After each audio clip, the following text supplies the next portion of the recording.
Congress party इस आयोजन में जितने भी हमारे साथी लोग अपनी जिम्मेदारी निभाए हैं, मैं सबका मशकूर हूँ दिल से।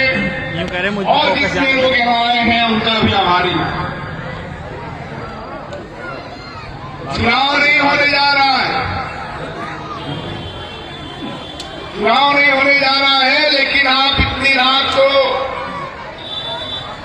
कांग्रेस पार्टी के एक नेता को सुनने के लिए कांग्रेस पार्टी के मंच तक आप आए हैं। ये साबित करता है कि उत्तर प्रदेश की अक़लियत ने अब तय कर लिया है कि उसको किसके साथ जाना है। आपका ये उत्साह और कांग्रेस पार्टी का आपके मुद्दों पे, खासतौर से प्रियंका जी का आपके मसलों पे लगातार संघर्ष करना, सड़क पे उतरना,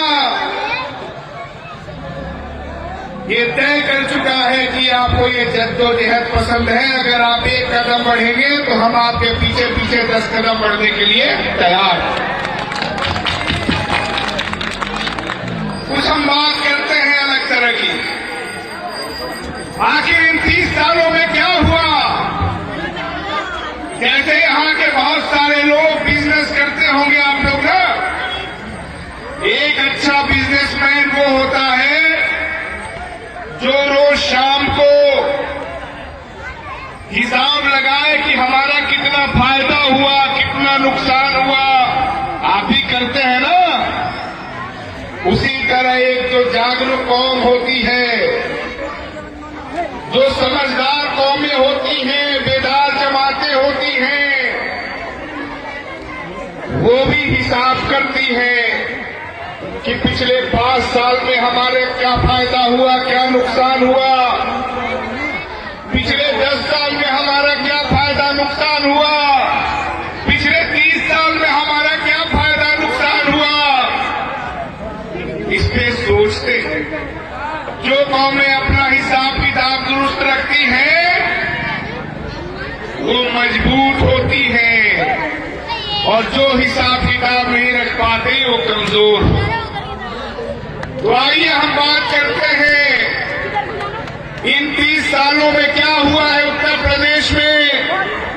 उत्तर प्रदेश की अक़लियतों के साथ, मुसलमानों के साथ क्या हुआ है।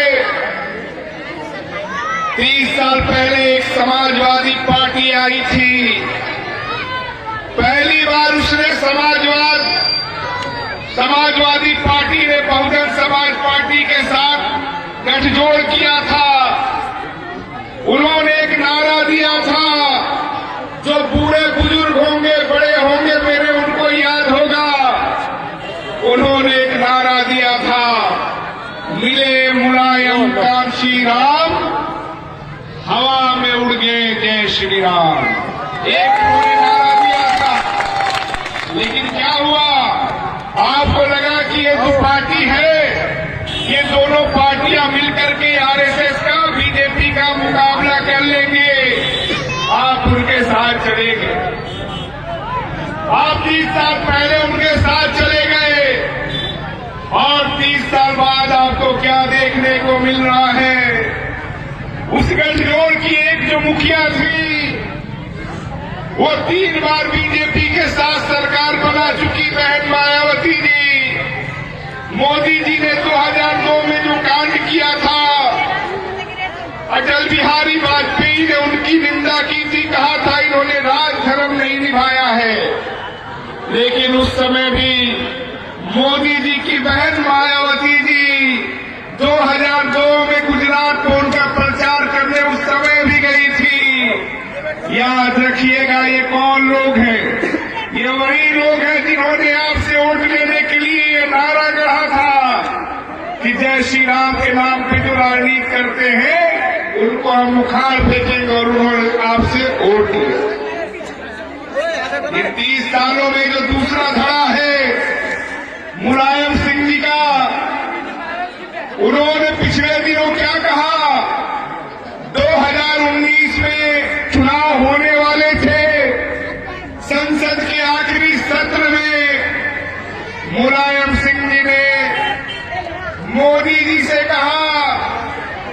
की दिली तमन्ना है कि आप दोबारा प्रधानमंत्री बनिए।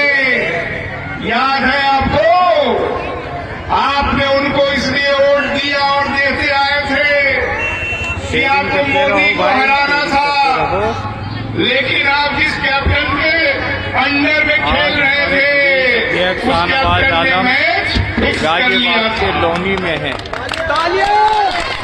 कैसा जन सलाह करेगा तो क्या होगा? पार्टी के साथ जो वहाँ है मुलायम सिंह जी ने सदन के अंदर कहा जो कांग्रेस के साथ मोदी जी हम चाहते हैं आप दोबारा प्रधानमंत्री बनिए। और उत्तर प्रदेश के मुसलमानों ने मुलायम सिंह जी के गठबंधन को बसपा के साथ जो था उसको वोट किया, क्योंकि आप चाहते थे कि मोदी हारे। तो आपने मुलायम सिंह को वोट किया कि वो मोदी को हराएंगे, और जाके वो खुद ही कह रहे हैं कि हम चाहते हैं कि मोदी दोबारा प्रधानमंत्री बने। तो आप बेवकूफ बने कि नहीं बने? आपको बेवकूफ बनाया गया कि नहीं बनाया गया? अरे आप लोग मेहनतकश लोग हैं, मेहनत करते हैं, दुकान करते हैं, मजदूरी करते हैं, तब अपना पेट पालते, यही ना सच्चाई? जो मुलायम सिंह आजम खान के नहीं हुए, क्या वो मजदूरी करने वाले मुसलमानों के होंगे? इस बात को सोचिए। कौन है आजम खान? आजम खान समाजवादी पार्टी के सबसे कद्दावर नेता, और उत्तर प्रदेश में मुसलमानों की आबादी 19.5% है। मुलायम सिंह जी की अपनी बिरादरी की आबादी सिर्फ 6% है। आजम खान ने गली मोहल्लों में खाक छानी, मुसलमानों के बीच गए और समाजवादी पार्टी को उन्होंने खड़ा कर दिया। 6% वालों का हुकूमत आ गया 19% वालों के बल पे, और जब 19% वाले आबादी का नेता माननीय पूर्व मंत्री आजम खान जी को जब जेल भेजा गया, तो एक बार भी मिलने उनसे मुलायम सिंह नहीं गए, अखिलेश यादव नहीं गए। तो जो मुलायम, जो अखिलेश आजम खान के नहीं हुए, वो आपके होंगे, आपके होंगे, आपके होंगे। इस मुगालते में जी रहे हैं, धुंधम छटने लगा है। आंखों पे जो पट्टी बांधी थी मुलायम सिंह ने खुद उसको हटा दिया है, ये कह करके कि वो चाहते हैं कि मोदी दोबारा प्रधानमंत्री बने। हमसे अक्सर प्रेस वाले, मीडिया वाले पूछते हैं कि आप लोग का अलायंस होगा समाजवादी पार्टी से। मैं कहता हूं भाई, अलायंस उससे होता है जो सरकार का विरोधी है।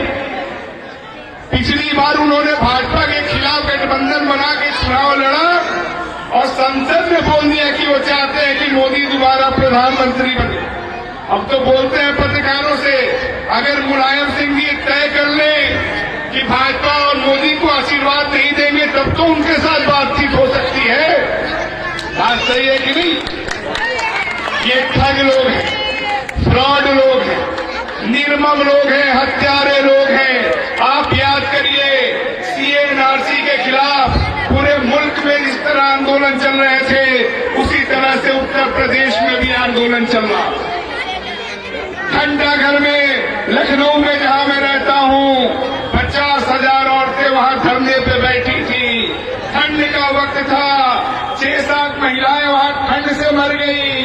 एक दिन क्या हुआ कि अखिलेश यादव की बेटी का एक फोटो छप गया, घंटा घर के आसपास मीडिया में चलने लगा कि वो उस आंदोलन के समर्थन में गई हैं। इससे पहले कि बीजेपी वाले सवाल पूछते अखिलेश यादव से कि आपकी बेटी आंदोलन के समर्थन में गई है क्या, अखिलेश यादव ने सफाई दे दिया कि नहीं, मेरी बेटी आंदोलन में नहीं गई है, मेरी बेटी वहां घूमने गई। जहां 6-7 बुजुर्ग मुस्लिम महिलाएं धरने में बैठ करके ठंड के कारण मर जाती हो, वहां अखिलेश यादव जी, आप किस तरह के लोग हैं, किस तरह का पारिवारिक संस्कार आपके अंदर है कि आपकी बेटी वहां तफरी करने जाती है। लेकिन हम समझते हैं ये कोई नई बात नहीं। जहां मुसलमानों का खून गिरता है, जहां मुसलमान मारे जाते हैं, कत्ल होते हैं, अखिलेश यादव का परिवार वहां रक्स करता है, नाचता है, बम्बई से रक्कासाओं को बुलाता है। क्या याद नहीं है आप? मुजफ्फरनगर में जब चल रहा था कांड, उस समय सैफई महोत्सव भी हो रहा था। अमर सिंह जी और तमाम फिल्मी तारिकाएं भी आई थी। क्यों? क्योंकि आपको मुसलमानों के मारे जाने से दिक्कत नहीं।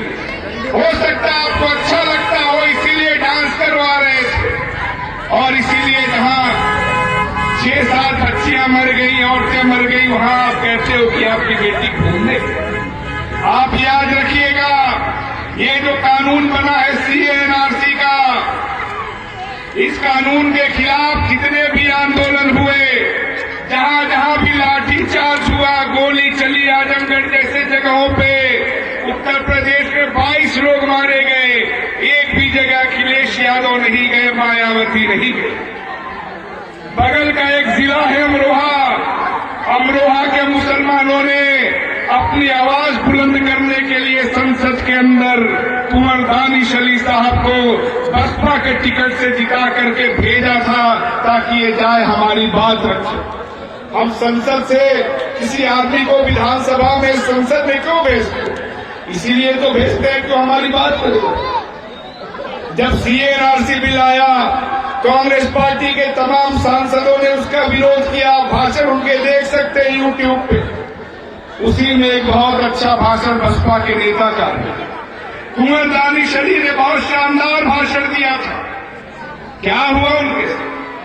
वो अपनी पार्टी के संसदीय दल के नेता थे। मायावती ने दूसरे ही दिन उनको पद से हटा दिया। मायावती को मुसलमानों का वोट चाहिए। CA/NRC के खिलाफ बोलने वाला मुसलमान नेता नहीं चाहिए। आजमगढ़ मेरे मंडल का जिला है। आजमगढ़ से सांसद कौन है? नाम जानते हैं? अखिलेश यादव। अखिलेश यादव जी सांसद हैं आजमगढ़ से।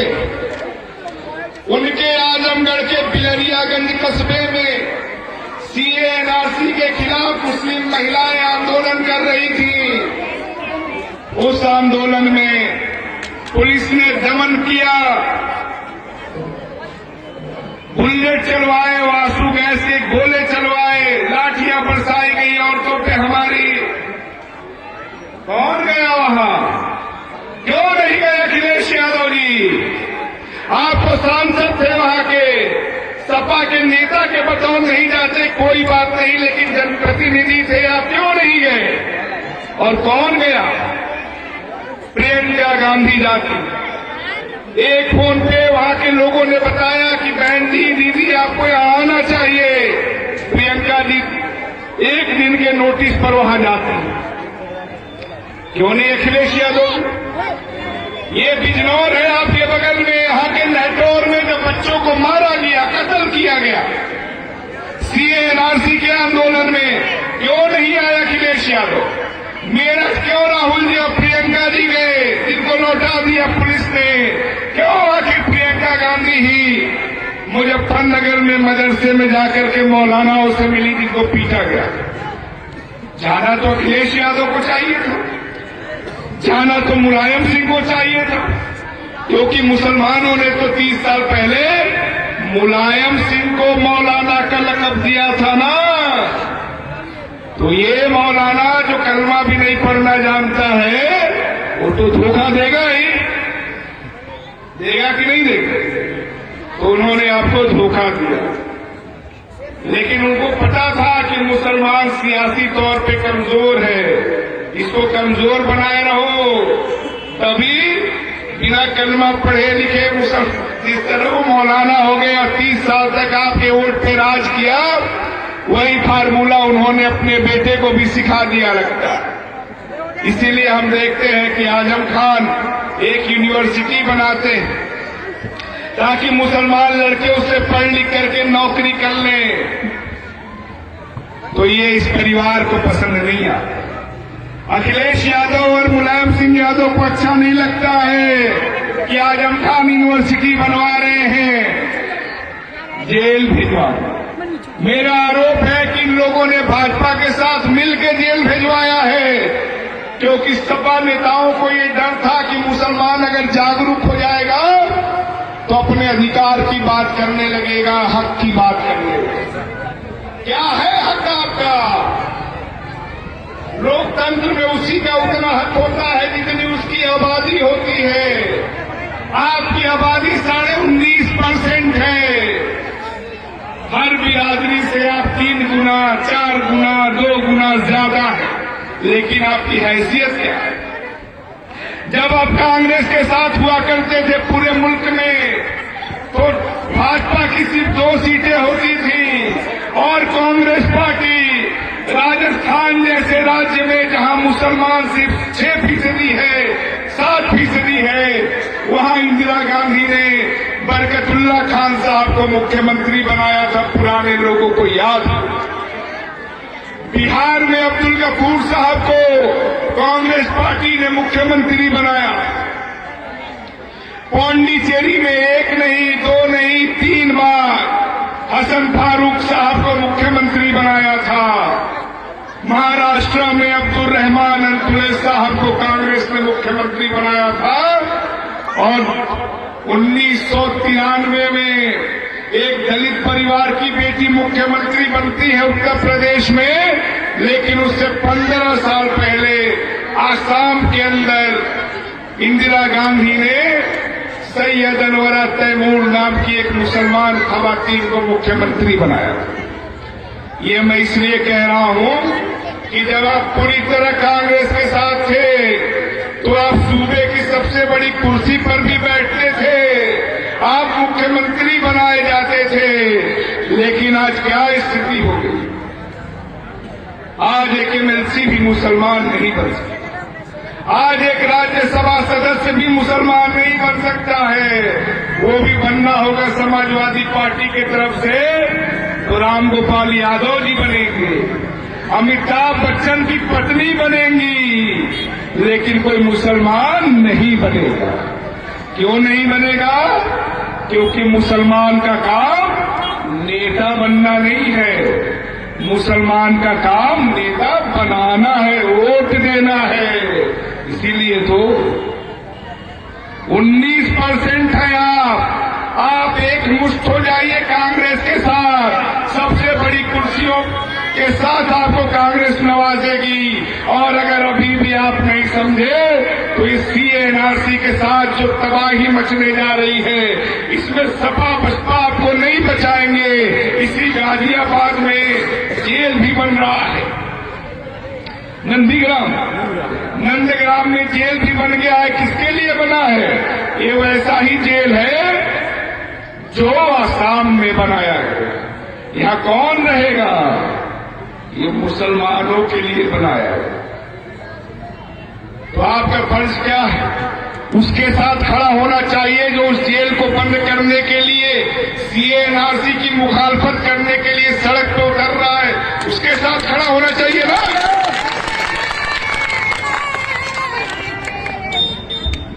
आप सबके बीच एक मैं वादा कर रहा हूं। कपिल खान के लिए हम लोगों ने आंदोलन चलाया। अल्पसंख्यक कांग्रेस ने जब वो छूटे तो मैं उनको मथुरा जेल से जयपुर लेकर के गया, प्रेस कॉन्फ्रेंस करवाया।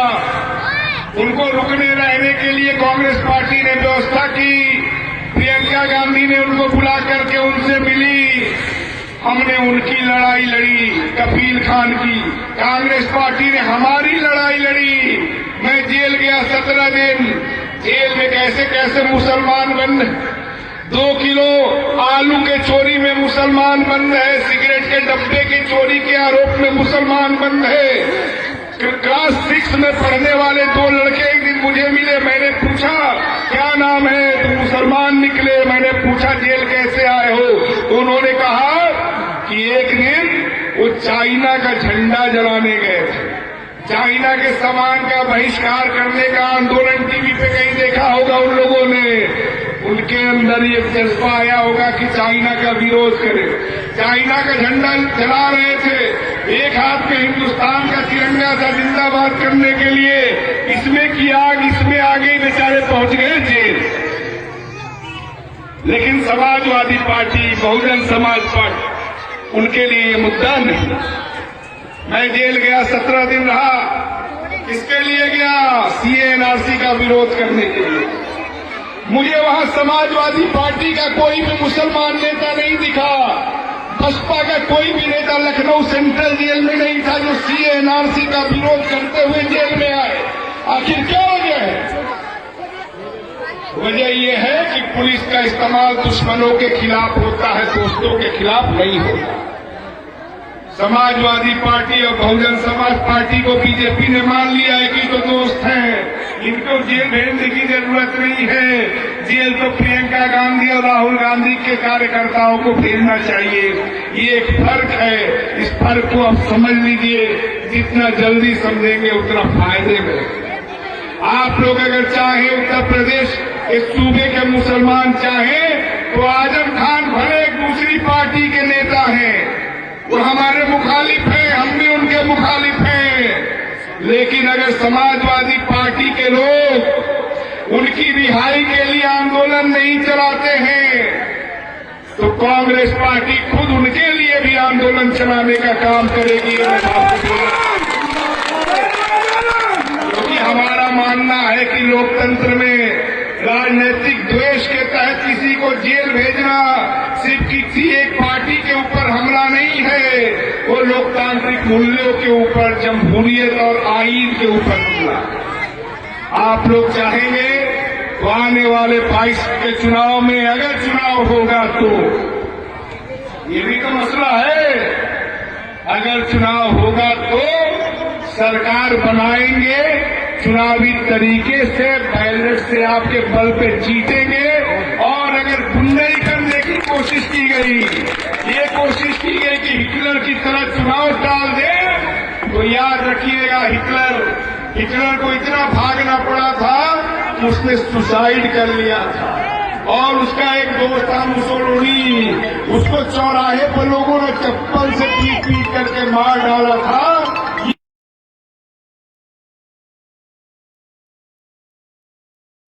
आपका सहयोग मिले, असली नकली को पहचानिए, अपनी वोट की ताकत को पहचानिए। पिछले 30 साल में बहुत नुकसान हुआ है और ज्यादा नुकसान करके हम इन छोटे छोटे बच्चों के जिंदगी को, मुस्तकबिल को खतरे में नहीं डाल सकते हैं। इसी दावे के साथ, इसी उम्मीद के साथ एक संकल्प कि आने वाले चुनाव में हम लोग मजबूती से तो लड़ेंगे ही, लेकिन चुनाव से पहले जो सड़क पे लड़ाइयां होंगी, जो आंदोलन होंगे, उसमें ये तमाम चेहरे मुझे दिखने चाहिए, बढ़ चढ़ करके दिखने चाहिए। क्योंकि जमहूरियत को बचाने की जिम्मेदारी सियासी पार्टियों है। इस बहुत अच्छे जलसे के लिए मैं इसके आयोजकों को धन्यवाद कहता हूं। एक चंद बातें मुझे कहनी थी। इनकलाब जिंदाबाद, कांग्रेस पार्टी जिंदाबाद, प्रियंका गांधी